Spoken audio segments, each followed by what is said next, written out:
Wow, Angie! Ang laki ng pinagbago ng bahay. Oo, ate. Si Papang nag-ayos ng lahat ng yan. Kahit medyo hirap siyang bumangon nung nakulong ka. Pinilit pa rin niyang ayusin ang bahay. Sa totoo lang, hindi ko alam kung paano pa ako natanggap ni Papa sa lahat ng nagawa ko. Alam mo namang hindi kayang tiisin ng magulang ang anak. Masaya yun si Papa na nakalaya ka na. At ngayon, may kasama na ulit ako dito habang nagtatrabaho siya sa Singapore. Hayaan mo, kapag nakabuelo-buelo na ako, maghahanap na rin ako ng trabaho. Kahit alam kong hindi magiging madali. Oo naman, ate. Siguradong matutuwa si Papa kapag narinig niya yung plano mo. Siya nga pala. Angie, tayo na lang dalawa dito sa bahay. Pwede kaya tayong mag-alaga ng aso? Talaga, ate? Oo naman. Matagal ko na yun gusto. Kaso wala akong katubang sa pag-aalaga. Buti habang wala ako, hindi mo kinulit si Papa tungkol dyan. Naaalala mo noon? Naglulupasay ka pa dahil ayaw niyang ipaampon sa'yo yung askal sa labas. Nag-mature ka na talaga? Ganon talaga, ate. Ang dami nang nangyari sa loob ng 12 years. Gusto mo ng kape? Salamat, Angie. Sige, ate. Ipagtitimpla kita habang inaayos mo yung mga gamit mo. Dear love, ako si Angie at si Camille ang ate ko. Nakulong siya dahil sa drug possession. Hanggang ngayon, hindi pa rin namin lubos na maintindihan kung bakit siya napariwara. Ang alam lang namin, labis ang sakit at paghihinagpis na naramdaman namin ni Papa nung nangyari yun. Hindi namin inaasahan dahil wala naman sa lahi namin ang magkaroon ng kaso, lalo na ng krimen. Pero gaya ng ibang pamilya, ano man ang mangyari, ang pagmamahal ay hindi matitinag. Tanggap pa rin namin si ate, buong buo. Simula nang makulong siya, ako na lang ang naiwan sa bahay. Si Papa, nagtatrabaho sa Singapore bilang OFW.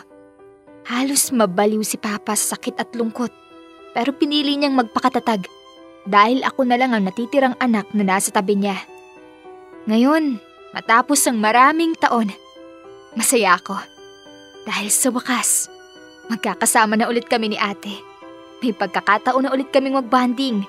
Mabubuo ulit ang nawalang bahagi ng pamilya namin.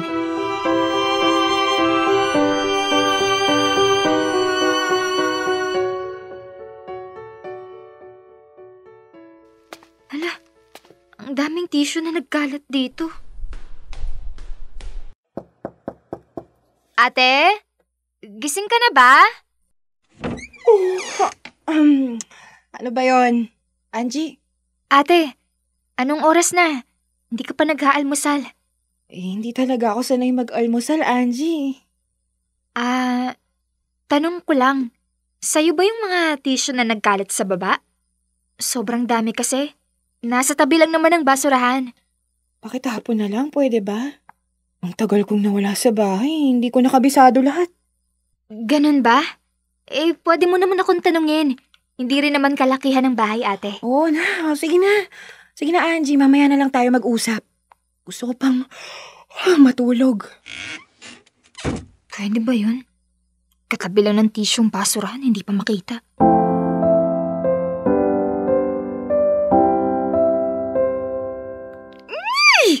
Kadiri! Bakit hindi na-flush tong dumi sa banyo? Ay, naku.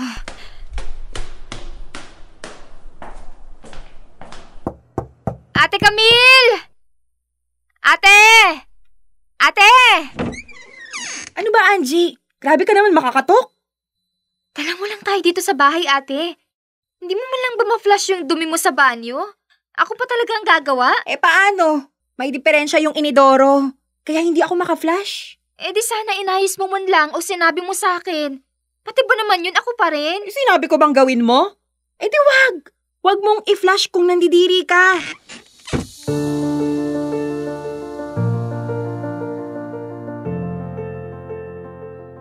Habang tumatagal, nagsisimulang lumabas ang mga problema ko kay Ate Camille. Oo, alam kong ate ko siya. At matagal siyang nakulong. Pero sa totoo lang, hindi niya siya maasahan sa bahay. Pati mga dahilan niya, parang hindi na makatwiran. Akala ko nung una, baka adjustment period lang. Naiintindihan ko naman, 12 taon din siyang nawala. Pero habang lumilipas ang mga araw, pakiramdam ko, ginagawa na lang niya akong utusan. At yung pinangako niya maghahanap siya ng trabaho, hanggang ngayon, salita lang pala yun. Wala siyang ginagawa para tuparin yun. Hindi ko maiwasang mainis. Unti-unti na akong napipikon. Parang ako pa rin ang may mas malaking responsibilidad kahit siya nang nakatatanda. Araw-araw, nadadagdagan ang problema ko. At kasama na ron ang sarili kong kapatid.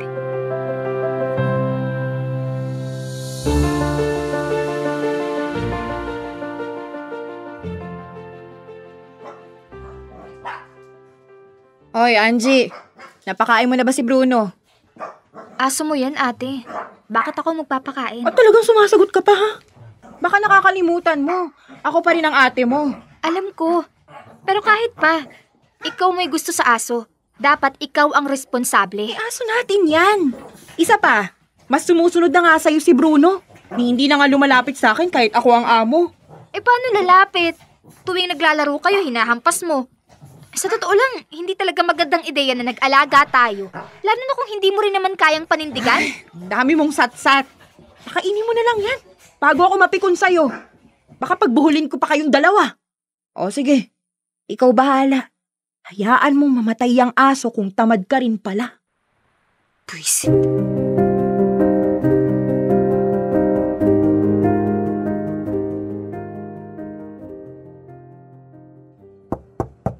Ate! Buksan mo to! Ano ba naman yan? Sinabi ko na sa'yo kapag may kailangan ka, i-chat mo na lang. Hindi yung kakatok ka pa ng kakatok dito. Nawawala ang 5,000 sa wallet ko. Kinuha mo ba? Pinagbibintangan mo ba ako? Hindi kita inaakusahan. Kaya nga ako nagtatanong. Pero ate, 2 lang tayo sa bahay. Sino pa ba? Hindi ko kinuha, Angie. Baka ikaw na yung nawawala sa sarili. Kung ano-ano kasing bili-bili mong luho, tapos magtataka ka kung bakit daw ubos yung pera mo. Ate, hindi ito unang beses. Pero sigurado kung hindi ko yun ginagalaw. So ayun na nga. Pinagbibintangan mo ko. Simula nang dumating ka, doon na nagsimula to. Baka naman kung saan-saan mo lang nilagay. Ang kapal naman ng mukha mo para isisi sa akin yung kapabayaan mo. Ate, kailangan ko yung pera. Inipon ko yon. Hindi ka talaga titigil, ha? Tinatawag mo ba akong magnanakaw? Nasasakal mo na ako. Ate, nasasakal na ako. Tama na. Wala kang respeto. Wala.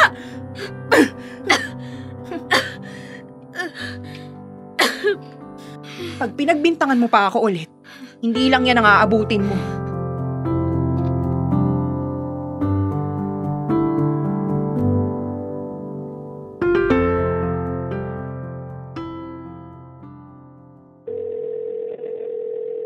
Hello? Angie? Anak, napatawag ka. Okay ka lang ba?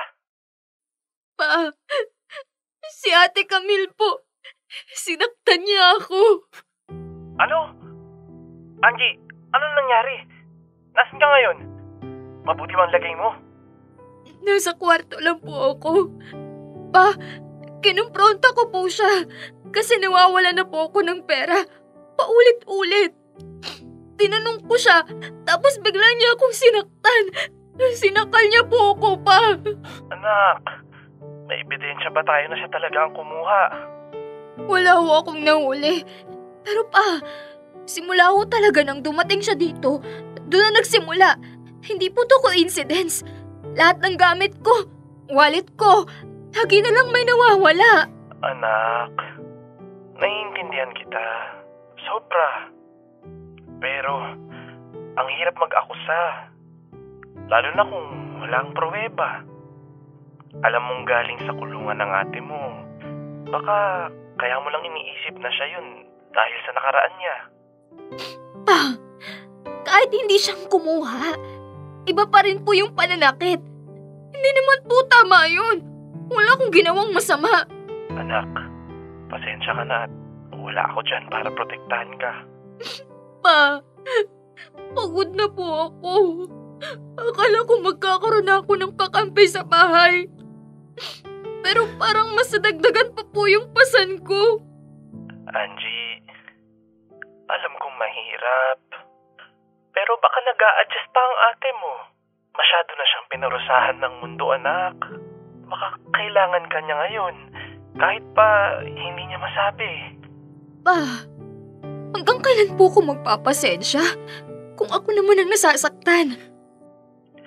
Anak, huwag mong hayaang durugin ka ng sitwasyon. Pero, huwag mo ring hayaan ang galit na lamunin ka.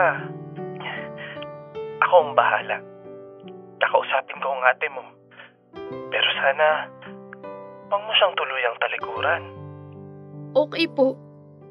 Pero sana po, pag kinausap niyo siya, pakinggan niyo rin ako. Ako rin po, anak ninyo. Oo, anak, oo. Mahal na mahal ko kayong dalawa. At ayokong tuluyan kayong magkahiwalay.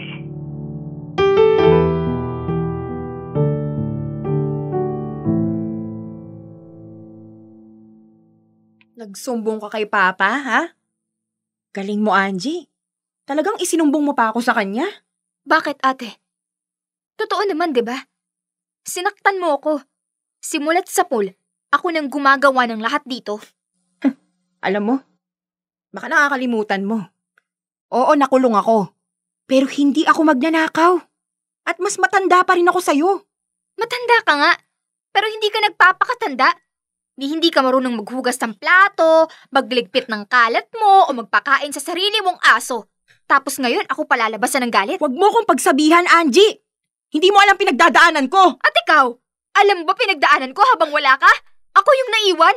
Ako yung nag-alaga ng bahay na to habang si Papa nasa ibang bansa. At ikaw ngayon parang wala lang. Parang wala kang pakialam. Huwag mo kong pagtaasan ng boses! Wala ka pa sa kalingkingan ng naranasan ko! At ikaw, may pagbabalaki ka ba? Yung kulungan? Yung pagiging pabigat sa bahay na to? Tumigil ka na! Ate! Tama na! Tama na to! Wala kayong alam! Walang nakakaintindi sa akin! Lahat kayo! Lahat kayo!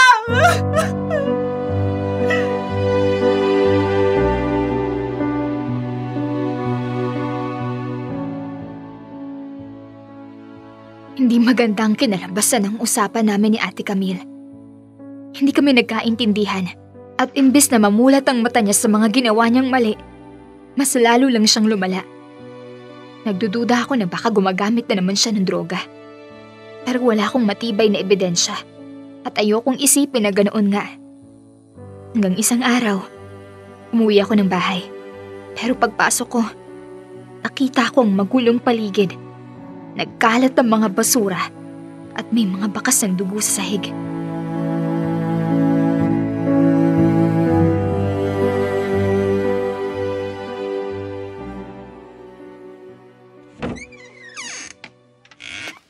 Ano to? Ang gulo ng bahay. Dugo ba to? Bakit napakarami? Bruno? Ate Camille, ano nangyari kay Bruno? Bakit ang daming dugo? Hindi na siya humihinga! Ate! Anong ginawa mo kay Bruno? Nakita mo na? Kapag hindi ka nagbigay sa akin ng respeto, ikaw ang isusunod ko.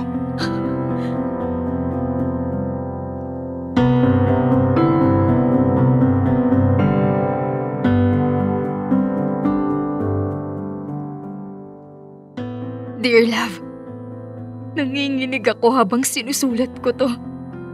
Akala ko, nagbago na si Ate Camille. Pero sa nakalipas na mga araw, nalaman ko na gumagamit siya ulit ng pinagbabawal na gamot. At kahit na masakit at kami ay magkadugo, hindi ko na kayang magsawalang kibo. Hindi ko kayang magpanggap na okay lang ang lahat. Kaya kahit mahirap, ginawa ko ang tama. Lumapit ako sa otoridad at ipinahuli ko siya. Labis ang paghihinagpis ni Papa nang malaman niyang halos malagay sa alanganin ang buhay ko. Pero nang makita kong muli si ate sa kulungan, ang tanging naramdaman ko ay awa. Pamilya ko pa rin siya. At sa kabila ng lahat ng nangyari, umaasa kami ni Papa na sana, balang araw, magbago siya.